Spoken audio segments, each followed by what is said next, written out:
Alrighty, hello every folks, and good morning. Welcome to the first of what I'm expecting to be a pretty much daily series here.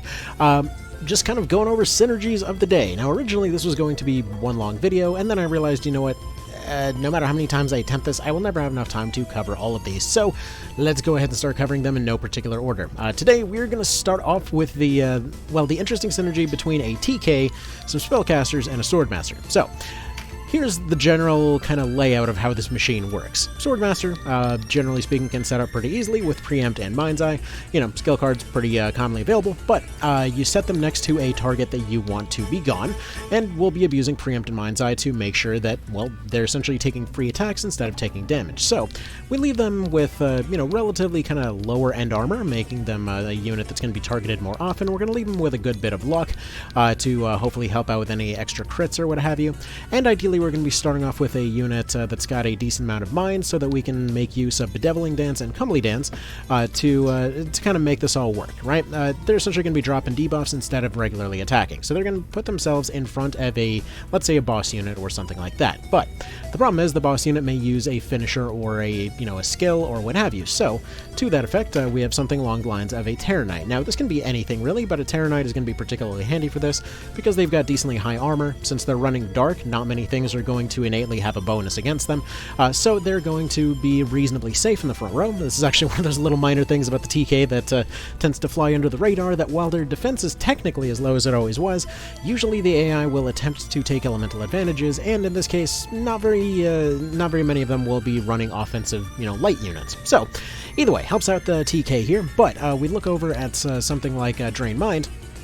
And this is typically going to be a bit of a loss ability in most situations. You're usually using it to go and, rather than trying to replenish your MP, you can be using it to both slow down a unit as well as also taking MP off of them. Now this is a minimum hit of at least 10, which basically means that even in the case of a Terror Knight, when they're not really going to be much of an offensive powerhouse, it's still going to be pretty handy. Where, for example, say we have a Terror Knight or we have some casters at long range that are going to be targeting this boss unit or what have you, and suppressing their MP from generating.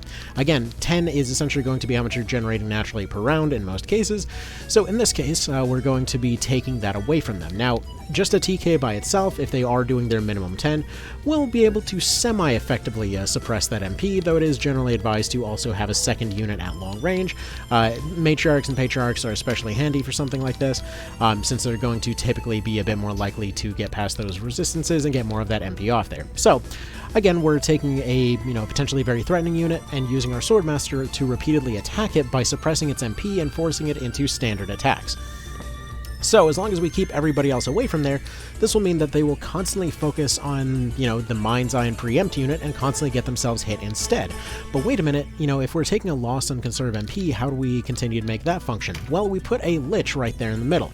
Lich rolling around with you can go ahead and use a Crystal Pumpkin if you're later on in the game and you're really desperate, but realistically, Salvation plus Meditate and then having another feeder unit nearby them, like let's say, any other random caster type, cleric or what have you, Salvation will go ahead and average out MP. Alright, so essentially we're looking at a case where he'll be meditating. If you're looking to have him feed MP to everybody, put Meditate first. If you're looking for him to still be able to attack afterwards, go ahead and put Meditate second. In all of these cases, all of these are setups that are going to be fairly consistent with even at least one skill card, though they are able to function perfectly fine on their own without it. And so yeah, with all of that in play, you now are able to completely suppress a harder boss unit by, well, simply having them aggressively attack a unit that'll pretty much Uno reverse them instead. This is a cozy little machine that allows you to constantly make sure that this big threat doesn't really do anything else. Obviously, the rest of the team should be running a diversion over the rest of this time, but this is a very effective tactic in those cases where, like, let's say you're doing a speedrun or what have you, and you're just looking to try and make sure to suppress that one unit. Obviously, you wouldn't have a lich available for a speedrun, but you do have other items available for that. If you are just doing this casually and you're using this to kind of cheese out bosses, well, then there you go. This will work on basically everything, since again, minimum hit rate on MP. There's nothing that's really going to be physically immune to all physical, regular, normal hits here.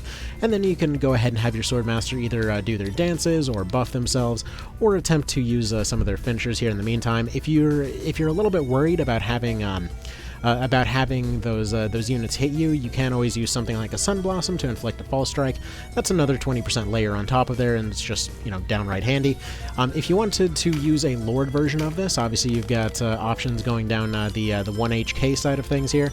That'll be pretty handy, since all of this will still allow you to, preempt with other weapons, obviously. You don't need 1HKs specifically, but basically if you're running something like a Cutlass preempt build, honestly, like Cutlass +1 preempt plus evade plus phalanx is about as stupidly unnecessarily, excessively defensive as you ever would possibly need to be. But either way, if you need to 1v1 something while also sending a message, there you go. Basically, you're untouchable at that point. Yeah, dodge builds are very fun in this game, I gotta say. Anyway, so hopefully that weird machine is helpful for you, and I'll have another one for you tomorrow. Take care.